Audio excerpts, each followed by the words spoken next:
దళితుల గురించి, దళితుల బిడ్డల గురించి, మాదిగ జాతి కాదు నీ బయళ్ళ జాతి గురించి ఒక మాట మాట్లాడితే నేను ప్రత్యేక రాజకీయాలు ఉండా.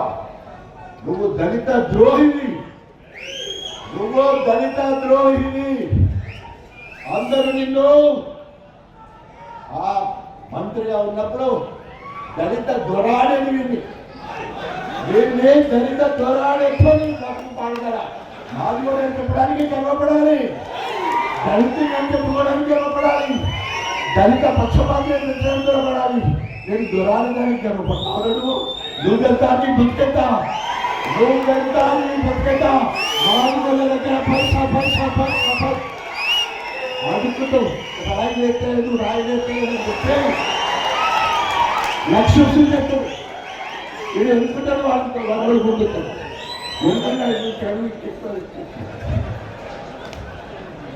కుల వృత్తులను గౌరవిస్తాం, కుల వృత్తులను గౌరవిస్తాం.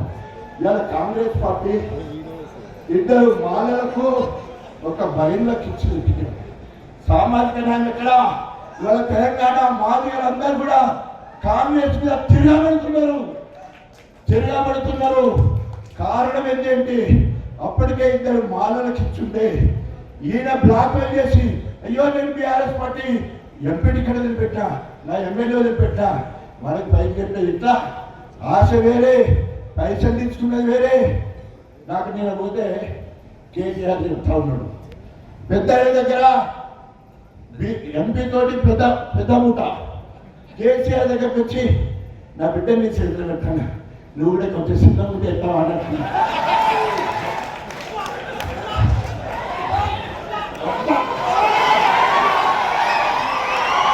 వాడి బతుకు జడ, వాడి బతుకు జడ, 17 శ్రేయాన్ని గాడి బతుకు జడ. ఏమి అడకతినుడు, ఏమి అడకతినుడు.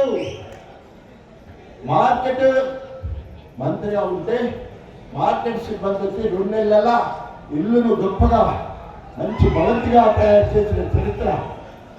2 నెలల నీకు ఎక్కడి పైసలు, నీ ఇల్లు బాగుపడటానికి ఫ్లోరింగ్ పైసలు ఎక్కడి, కిటికీలకు అద్దాలు ఎక్కడి, వెద్దలు ఎక్కడి, పైన ఫ్లోర్ ఎక్కడిది. అవన్నీ కూడా మార్కెట్ శాఖ. ఇది నేనన్నది కాదు, కల్ నాయక్ అనే పుస్తకంలో ఒక పేజీది. 2వ పేజీ సోషల్ వెల్ఫేర్ మినిస్టర్. 2వ పేజీ ఎందుకు చెప్తున్నంటే రేపటి నుంచే ఊరూరికి పోవాలనే నీతి, ఊరూరికి పోవాలి ఆయన నీతి, ఆయన నిజాయితీ. సోషల్ వెల్ఫేర్ మినిస్టర్లా హాస్టల్ ఉండదు, పిల్లలు ఉండరు, కాలేజ్ ఉండదు, రికార్డులో మాత్రం ఉంటుంది. మధ్యవర్తి చిన్నమ్మ కొడుకని చెప్పే గోరింట బలరాం, గోరింట బలరాం డిప్యూటీ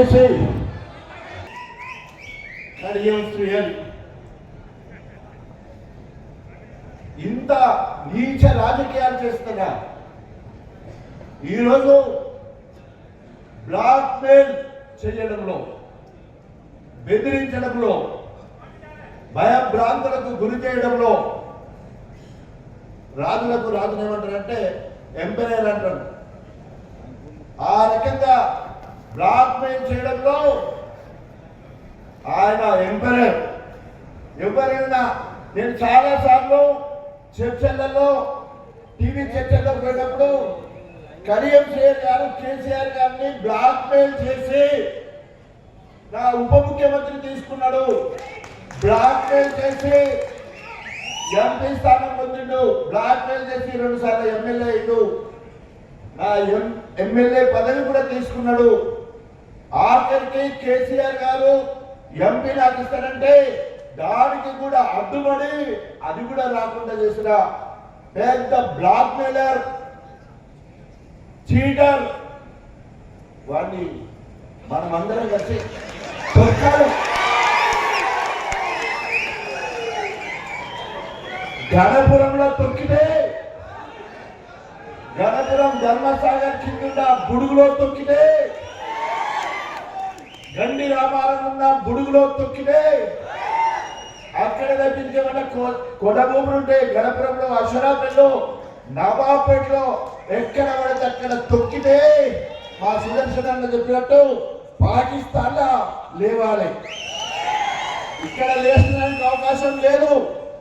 నరరూప రాక్షసుడు, నమ్మక ద్రోహి, కడియం శ్రీహరి, మేధావి అని అనే వాళ్లకు ఈరోజు వాళ్ళు అంతా వాళ్ళే చెంపలు కొట్టుకునే పరిస్థితి తయారు చేసిన విధవ అంటే విధవ, పచ్చి విధవ. నా బిడ్డలు కేసీఆర్ గారు కడియం శ్రీహరి గారికి టికెట్ ఇచ్చిందని చెప్పేసి ఓ పక్క సాధగాక బట్టలన్నీ దొడ్డికి పోతా ఉంటే డైఫర్ పెట్టుకొని తిరిగి పైన పడుతుంటే 16 రోజులు డైఫర్ల మీదే ఉంటాడు. కారిపోతుంది. మా ఎవరిని చూడాలని కింద కావి ఉంటుంది కాపల.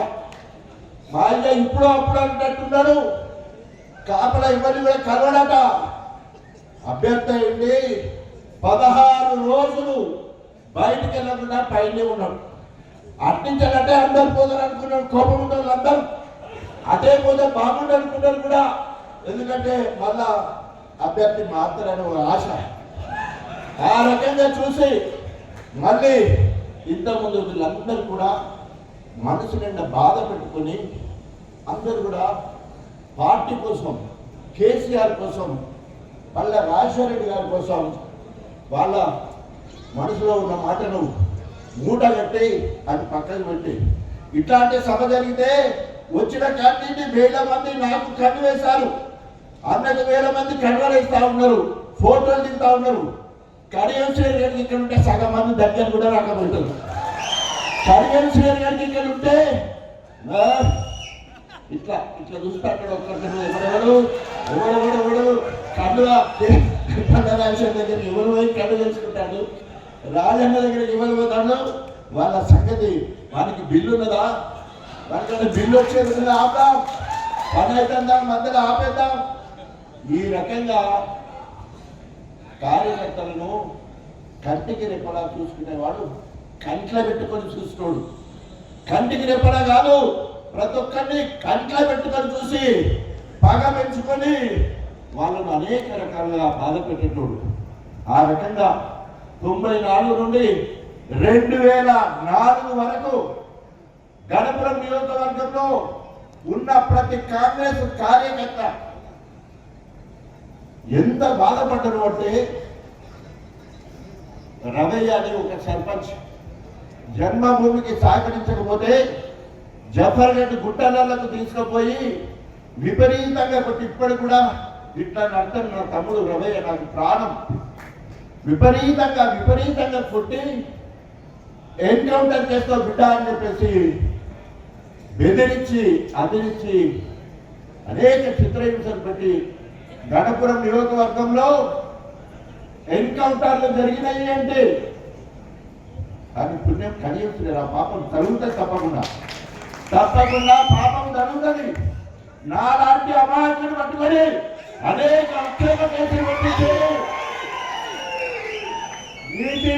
నీతి అని మాట్లాడతాడు. ఆయన అవినీతికి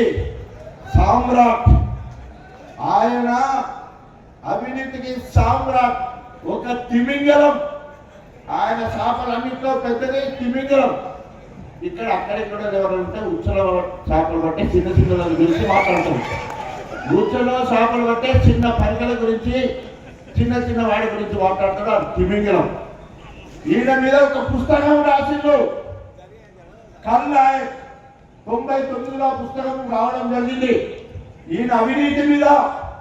దయచేసి ప్రెస్ మిత్రులు నీతి నియమని చెప్పేసి అనేక సందర్భాల్లో ఆయన మాట్లాడుతుంటే మా వాళ్ళందరూ కూడా ఈయన మన పట్లే ఉన్నాడు. మనం వాడిని నీతి పడడం పోతే ఎట్లా మా వాళ్ళు కూడా మాట్లాడేది. నీతి అంటే ఆయన టీడీపీ నుంచి 94లో ఎమ్మెల్యే గెలిచినప్పుడు ఆయన ఇల్లు టీచర్స్ కాలంలో గచ్చు నేల, కిటికీలకు గోడ సంచుడు. అంతకుముందు ప్యాకాట్ ఆడుతుంటే తెగిపోయిన స్లిప్పర్లతోటి మాసిన గడ్డ వేసుకొని పోలీస్ స్టేషన్ లో కూర్చోబెట్టిన చరిత్ర కడియం శ్రీ గారిది. కాకుంటే దొరికిన చరిత్ర. ఇల్లు లేదు కరెక్ట్ గా గతం ఫస్ట్ ఎక్కువ మరి ప్రచురమైనది వార్తాపత్రిక. మొదటి పేజీలో సగం కింద పేపర్ మొత్తం కూడా ఒక పక్క కల్లాయి ఫోటో, అంటే కడియం గాడి ఫోటో, కడియము గాడి ఫోటో. ఈసారి గోరింత బలరాం ఫోటో వేసి గోరింట బలరాం కొండంత ఎట్లా అయ్యాడు హెడ్డింగ్. గోరంత ఉన్న బలరాం కొండంత ఎట్లా అంటే సోషల్ మీడియాలో ఏ పని జరిగినా గిన్నెలు బోళ్ళు ఉంటే, పెట్టెలు ఉంటే, పప్పు ఉప్పు చింతపండు ఉంటే, ఏది కొన్నా కూడా ఆ పసిపిల్లల నోటికాడి బుక్క 10% ఈ రాబందుకి ఇవ్వాలి, 10% కడియమనే రాబందుకి ఇవ్వాలి. ఆ 10%లో 2% ఏమో వసూలు చేసుకొచ్చే బలరాంకు హెడ్డింగ్ వార్తా పేపర్లో రావడం జరిగింది. ఈ పైసలు ఎక్కడ పోతున్నాయంటే అధికారులే పోయి బెంగళూరులో ప్రాపర్టీస్ కొంటారు, అధికారులే పోయి ఆంధ్రలో తోటలు కొంటారు. ఇక గారాల పట్టి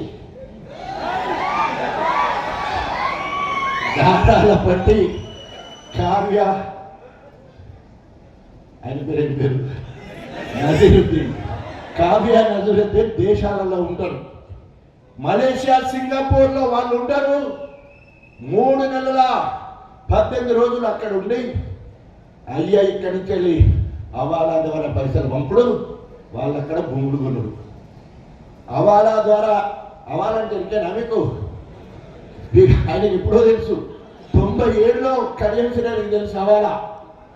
97లో కడియం శ్రీగారికి అవాలా తెలుసు.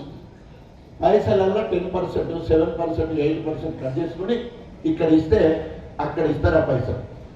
కడియం శ్రీ భార్య ఇద్దరి మీద ఒక అడ్రస్. కడియం శ్రీ ఒంటరిగా ఒకే అకౌంట్, 2 అకౌంట్లలో పైసలు ఇస్తారు. అక్కడ బినామీ అడ్రస్ మీద వాళ్ళక్కడ భూములు కొనిపెట్టే కార్యక్రమం.